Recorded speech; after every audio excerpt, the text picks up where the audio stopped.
Hey, Travis, I've been hearing about a fake ransomware scam. What do you know about it? This one's actually pretty clever. What it is it's called a remote access Trojan, where it infects your system and makes it look like it's been hit with ransomware. It makes it look like your files have been locked. And while you're panicking over that, it steals all of your files and your data. So just keep in mind, friends, that if you hear things that are remote access Trojan, that also is rat. Right. And this particular version is called a Strat, STTRAT. Like Jimi Hendrix. No. Yeah, a little bit. That's just getting sent out through Microsoft emails. It looks like an attachment. It looks like a PDF. You double click on it. It opens up. It installs, and then it adds a little suffix to every file on your computer and says you've been hit with ransomware. Where you haven't, all you would need to do is just change the file name back, and you'd get it back. But while you're going through that process, it's taking all the files off of your computer to sell. So this is like the person who is an accomplice to a bank robbery who has a seizure in the middle of the lobby, and then while that's happening, the robbery is occurring. Right. Or someone who walks up with a fake plastic toy gun while the bank robbers are tunneling into the vault or something like that. Or it's like SolarWinds. We know you're all looking at the election, but we are using this opportunity to compromise the government and some of the biggest companies in the world, and then playing on their relationships with other companies to use that as a pathway in to third-level companies. I like the idea. I mean, just the idea that they're now using different exploits as a distraction to do other exploits. Well, the whole success in any hacking venture is that people are defenseless and vulnerable when they are distracted. Mm-hmm. And distraction is the constant in all of the hack and scam attacks. We all have lives. For a business, it's they're working, they're doing their thing. For individuals, it's we work for people. Children, we're helping in terms of school, we're sharing devices, and things happen when we are distracted. And a lot of things happen. As a matter of fact, cybercrime became a $6 trillion business between 2020 and 2021. But Travis, what do you do? What are you supposed to do instead of fall victim to that distraction? I mean, are there some ground rules? Like for me, it's just, I have to ask myself, is this really happening? What am I supposed to do next? And I don't always know the answer. I'd say a big one would just be to disconnect your computer from the internet. Just first and foremost. So that's just a good way just to say, okay, if this is in the event that there is something on here that's siphoning off all of my data, you could at least stop it there. Okay. That's not necessarily a cure-all, of course. I mean, in the case of a ransomware attack, it would still be locked down and you don't really know exactly how much damage was done. But if that were happening, the whole point is they're distracting you long enough to get all the files off your computer. So if you just say like, all right, let's just take this offline.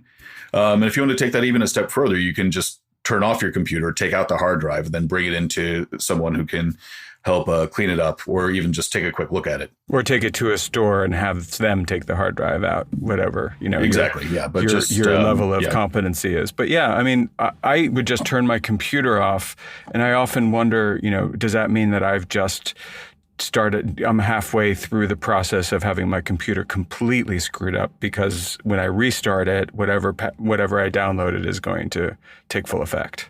Yeah, I mean, it's a gamble either way. Once they're on your computer, there's going to be a lot of risk to you and a lot of damage there. But again, I think the one of the main things is, in the odd event, in case you happen to get lucky and it is something like a fake ransomware attack, or if it is something that's trying to siphon data, or you have hackers who are about to tell you what they've done in exchange for ransom. If you happen just to take it offline, at the bare minimum, you're just able to maybe fend off that sort of attack. But then remember that a lot of times you don't even know they're there until they give you hints that they're there. So your life distraction could put you in a situation where it takes you a lot longer to find out that you have a problem. And you totally miss the hints in the meantime. So yes. I'm Adam Levin, and welcome to What the Hack, your place for cyber news, a whole bunch of views, and guys that are good sports. I'm the former director of the New Jersey Division of Consumer Affairs, founder of Cyber Scout, author of the book Swiped, How to Protect Yourself in a World Full of Scammers, Phishers, and Identity Thieves. I'm Bo Friedlander. I am the resident cyber busybody. I like to talk about cyber. I like to think about it. And whenever something happens in the news, I like to read about it. That's about it. I'm Travis Taylor, resident tech guy and caffeine aficionado. Best part of waking up is Folgers in your cup. So, Adam. Bo? I am really happy. Hooray! And kind of impressed. As you know, I've been for about 18,000 years looking for a house, and I finally found one. Mazel tov. Thank you.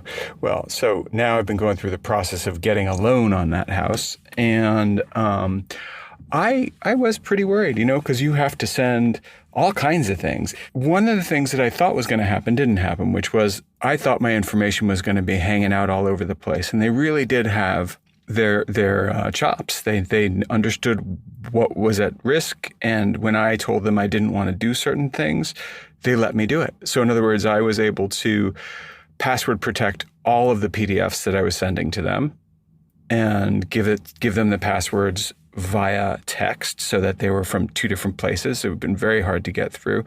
I was impressed. It's pretty cool. No, I think the financial services industry is getting a lot tighter on things like this because they understand that the ramifications are very serious if they don't do what they're supposed to do and people have their information exposed. My attorney's office was like, I was wondering when you were going to call because I got the information for wiring money to their escrow account, and there was no way in hell I was going to send that money without getting a human being on the phone and saying, your name is such and such. You work at such and such. I dialed this phone number. It is your phone number. This is your account. This is the routing number.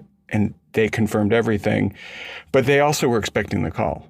I think they would have been surprised if I didn't call. And that just wasn't the case last time around when I did this. Well, I know that, one institution I use has a procedure. You send them an email, then they call you, only you, and then they ask you a few questions. And you know who they are because they're people you've talked to before.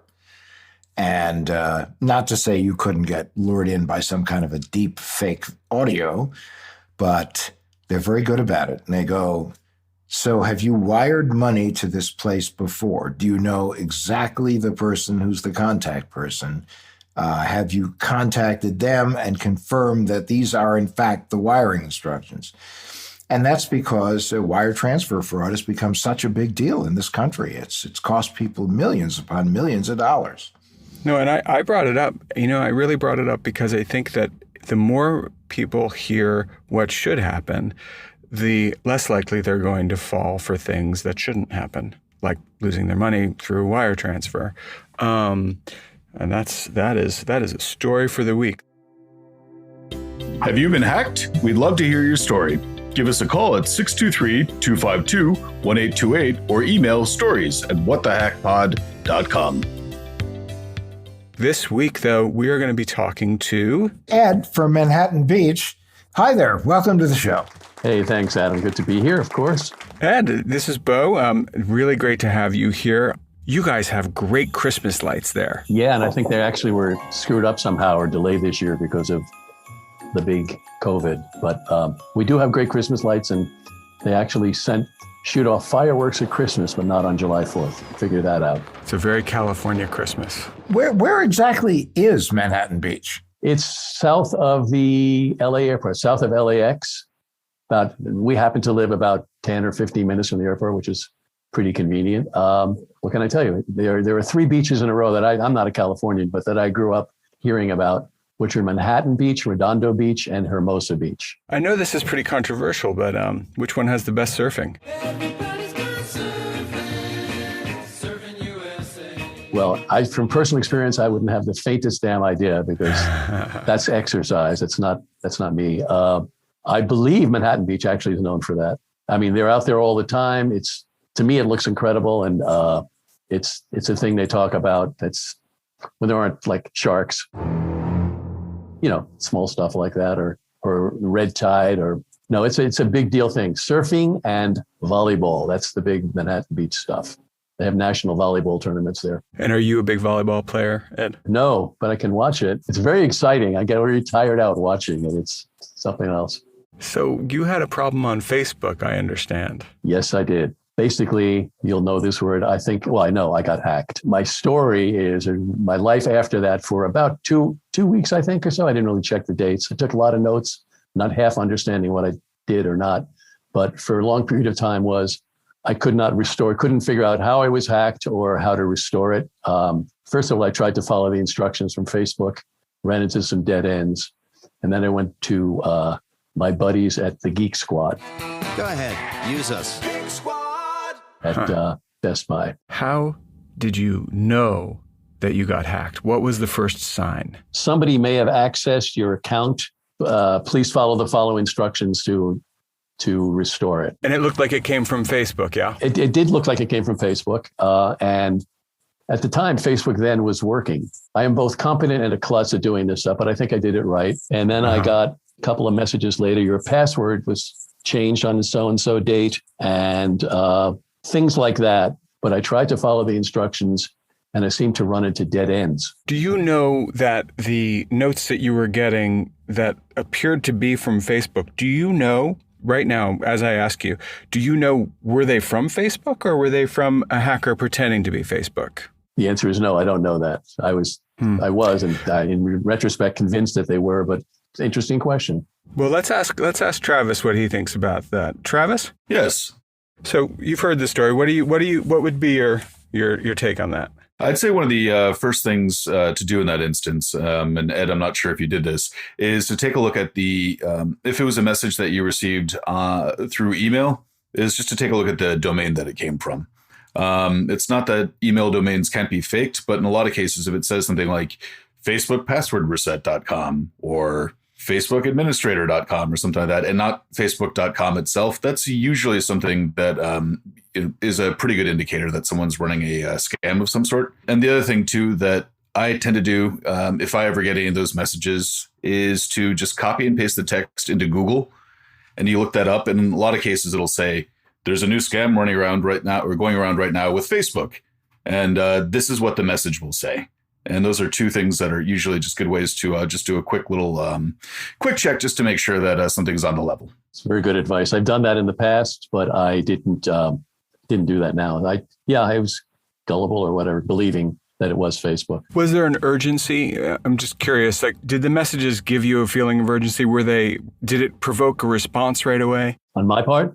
Yeah. I mean, were they oftentimes when a hacker is trying to get a knee-jerk reaction, they will say something to elicit that response from you, and gets you off your balance so that you don't check, so that you don't do the next step, which is to Google the address or whatever. I would say no. I would say it seemed measured. It seemed like the kind of message that would come from Facebook. It didn't say, give us your social security number and we'll fix everything up for you. It seemed like a normal thing. And I can't remember the exact wording, but it said something about you'll need to answer a few questions to establish or whatever.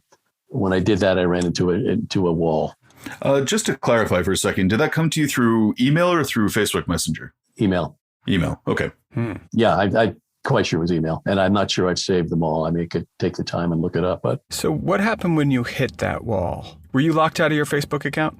Not immediately, but shortly thereafter, probably after I tried to do something, I got someone may have accessed your account, something like that. I'm looking at my notes, and to prevent something or other, we're preventing access or something. Again, somebody may have access. It appears somebody may have accessed your account, and we're making it no longer visible. Something like that. Huh. I would rely on you guys. Does that sound like familiar messaging from Facebook? We're making it no longer visible was the exact wording? No, not the exact. Something. No, like so I wonder if I have another question. Excuse me, but I found my notes here. It looks like someone may have accessed your Facebook account. To secure your account, you'll need to answer a few questions and change your password next time you go to Facebook. That's the first response. That sounds about right. That sounds about legitimate. Right. Yep. And that began my journey. And then afterwards, like later that day, I think, I got another message. I don't remember the wording, but it said something about that visible thing. They basically told me nobody could see me anymore. Up until then, people could. Could you? Yes, I could. And I checked with my wife and she saw me up there. Did anyone, I don't want to know how many friends you have, but do you have more than 50 friends on Facebook? Yes, I do. Okay. Did any of those people you're friends with on Facebook say they had heard from you when you had not reached out to them? No, I did not get that message. I should have done that. I didn't probe them because shortly after what we're talking about, I could no longer get in touch with them on Facebook. And I didn't think of picking up the phone or writing an email to the people because, among my 300 friends or something, I could have called a few and said, has anything screwy come through? Later on in my story, you'll hear that I was restored on my laptop, but not on my phone. And nobody since then, I said, I'm back now, but only on my phone, said it in a better way than that. But people said, sorry. Nobody said, yeah, but I got screwy messages from you. So probably there was none of that. What happened? What happened next in your journey of trying to get back onto Facebook? I tried to follow their instructions. I didn't get anywhere. And honestly, this is why I'm apologizing. I can't give you the blow by blow. But at some point, I tried to do what they did, what they said to do, and hit another roadblock. I started being asked to change my password, to sign in a certain way. And then they said I had to set up two-way authenticate or something or other. And I had to go to an authenticator to get a code and could not figure out how to get there. And this is now both me trying it on myself, and mostly me now having gone to Geek Squad and having them do it because at that point they've taken over my laptop. Now stop there. I got to ask you to stop there because I do have a question, and I think you guys both just heard this. And you don't have to get into exactly what happened, but whoever hacked you, did you say they had taken over your computer at this point? No. That thing that I read to you was a message from Facebook that said, it looks like someone may have accessed your Facebook account. To secure your account, you'll need to answer a few questions and you can change your password the next time you go to Facebook. That's what I said. No, but when you were talking to the Geek Squad, you said something about they had taken over your computer. Maybe I misheard you. Well, their guess, no, that's me. That's my terminology. But they were saying things like someone may have accessed your account and hacker may have changed your password and enabled two-step authorization. Hacker kept a stronger authorization so we can't get in. Again, these are random comments. No, that's what I was told.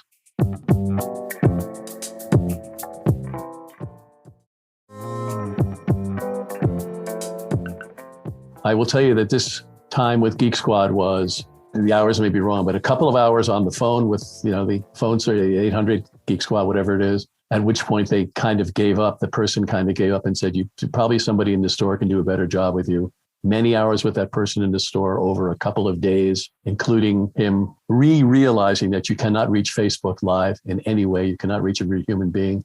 But after a lot of searching, he said, I found an address where I can write a note and they'll get back to you in 24 hours. So we closed school for 24 hours. I came back to the store, nothing. And then he spent more hours on this kind of a thing. And we never did get a communication back from them confirming what he did. And I will tell you that not only did these people spend a lot of time, they seemed to know what they were talking about. But what I heard a couple of times was, this happens a lot. It should be a simple fix, and it isn't. That was quite concerning. So, but they tried hard. But as you know, I'm sure you know, there's no way to communicate directly with the big FB. No, there isn't now. So was that the end of the story? You got back onto Facebook, or it's a long story. I started with the 800 number. I went into the store. I came back to the store. Each of these touch points is hours. At some point, something we were doing, we had to try 2 or 3 times. It didn't work. And then we got a message that said, you've made too many attempts or too many tries. Please wait. And locked you out. Locked out. Well, we waited a couple hours. We waited overnight. We waited because the guy wasn't going to be back. This is with the guy in the store. We waited, or maybe I waited and then went back online. They do keep a file of me on me, 2 or 3 days, and that didn't solve much. Over a week or so, I probably went online 4 or 5 times, back to the store once. And finally, after that period of time, somebody did something after hours, got me in. We solved it. Elementary, my dear Watson. And I did get back into Facebook, and I was rejoicing. And I thanked him a lot. I wrote him a nice little research thing that came around afterwards. And then I realized it was not restored on my phone. And I didn't want to mess with that, so I held off. And I've now been able to use Facebook at a much lower level on purpose via my laptop, still not restored on my phone. That's been about a week or 2. and I'm in no rush to do it, because I had a learning out of this whole thing. And it was that I didn't need Facebook as much as I did. In those periods of times when, as I mentioned before, I left the store, I got offline, and we were going to wait 8 hours or 2 days or over the weekend and try again, my stress level went way down.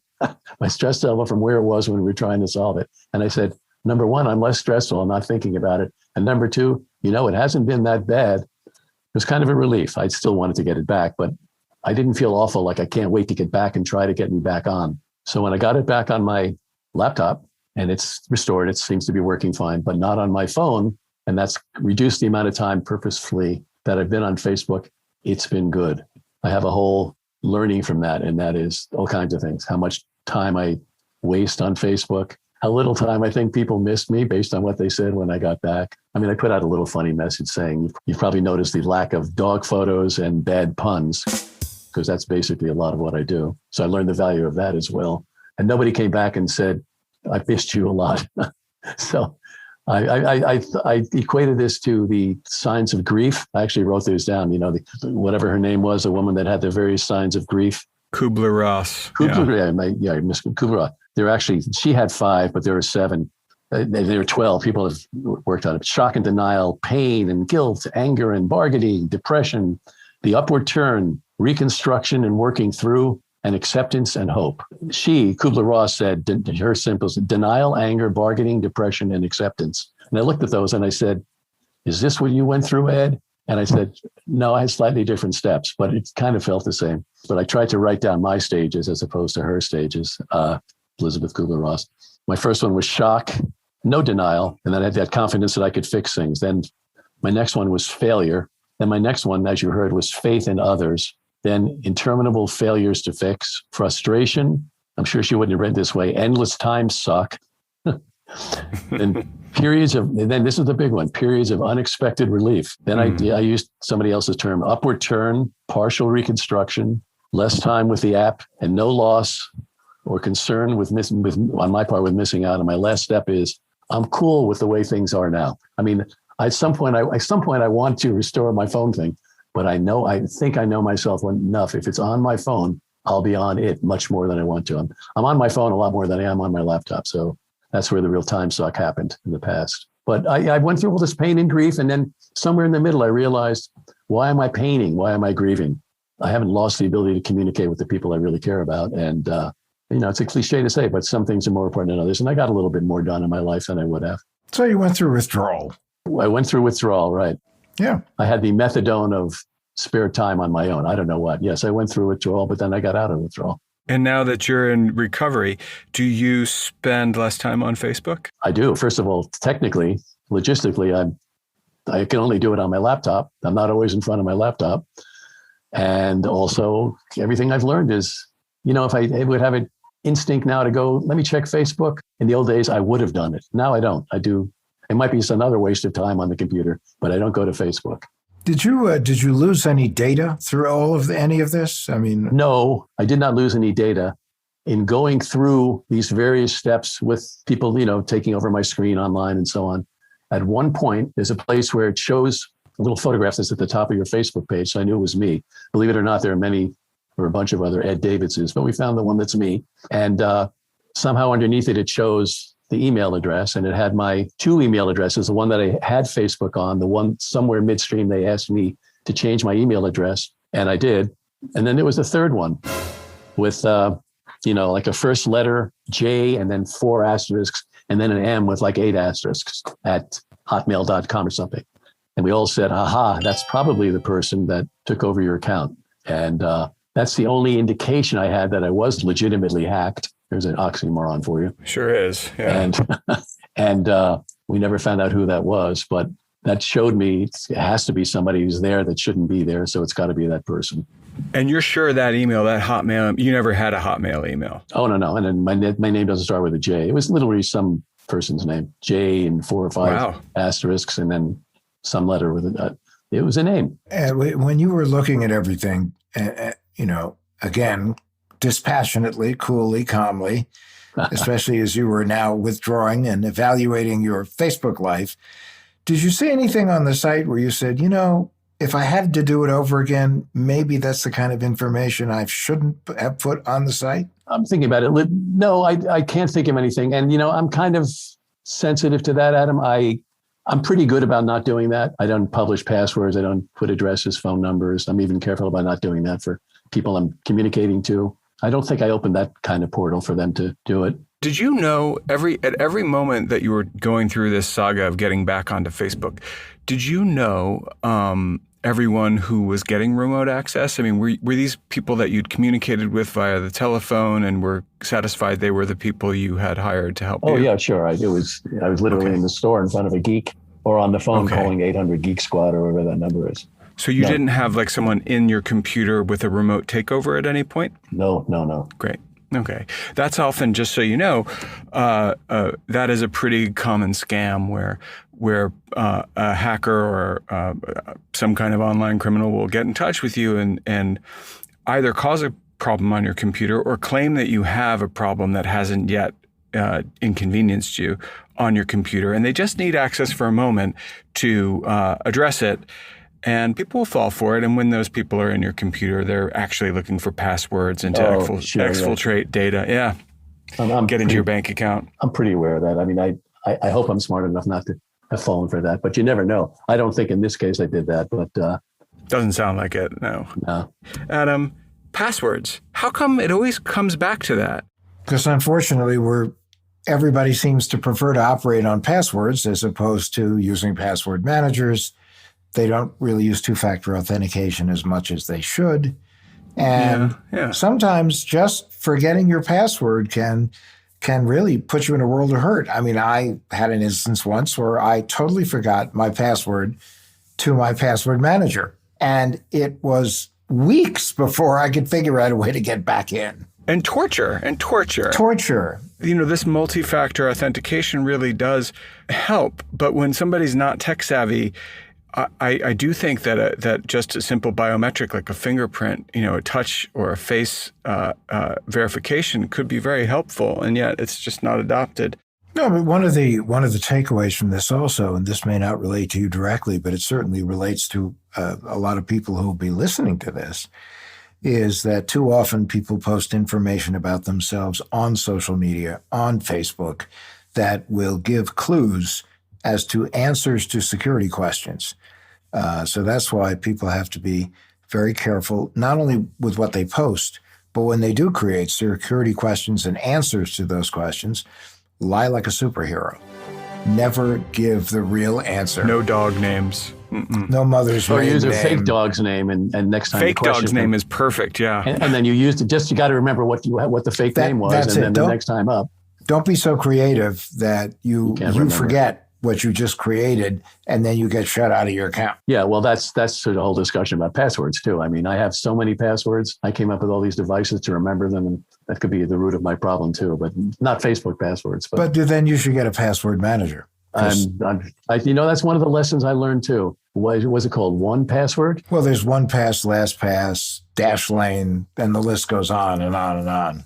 Just make sure that whatever you use, you're paying for it. Because if you don't pay for it, you will pay for it. 100%. Like Adam said, I mean, you're the product. If you're getting it for free, they're getting something out of you. That's true. Travis, what did you think happened there? If you were to like kind of Monday morning quarterback. I'd say the closest thing to a smoking gun there was the fact that there was another email address. Same. That in and of itself is really suspicious. And that's something that you can do if you, say, want to compromise an account and then come back onto it later, if you have another use for it, for instance. And I think there are definitely some scammers on Facebook who probably farm and cultivate accounts to be used for various purposes here, there, and later. Right. And it could have been one of those things where they're waiting for some Bitcoin run or something like that, or anything with like crypto that happened on Twitter before, where they had a whole bunch of compromised accounts all at once say, hey, send a cryptocurrency to this address and I'll double it. That could have been just something of a hacker kind of just doing the equivalent of saving it for later. It could also be, if somebody gets in there, and I think of like the more intricate hacks where somebody can do the same thing on Facebook, look at your messages and figure out who is doing what and how to scam them. And so it could be that the other shoe just didn't drop and they messed up something. There are some services that are linked right now into Facebook Messenger. So what they could be doing is getting into the account and just saying, okay, does this person communicate through Messenger for this service? Anything that could have been compromising. So he could have just gotten very lucky there. Hey, thank you so much, Ed, for joining us today. You're a good sport. Thank you for sharing your journey. And it was quite a journey. Yeah, I did learn. It's a positive. I'm back on Facebook. That kind of little itch is there, but I learned a lot about how unimportant it really is. Indeed. Thanks a lot, Ed. Bye now. Bye. What the Hack is a Loud Tree Media production in partnership with Large Media. That's LARJ Media. You can find What the Hack wherever you get your podcasts. Be sure to follow us on social media and find more information at adamlevin.com.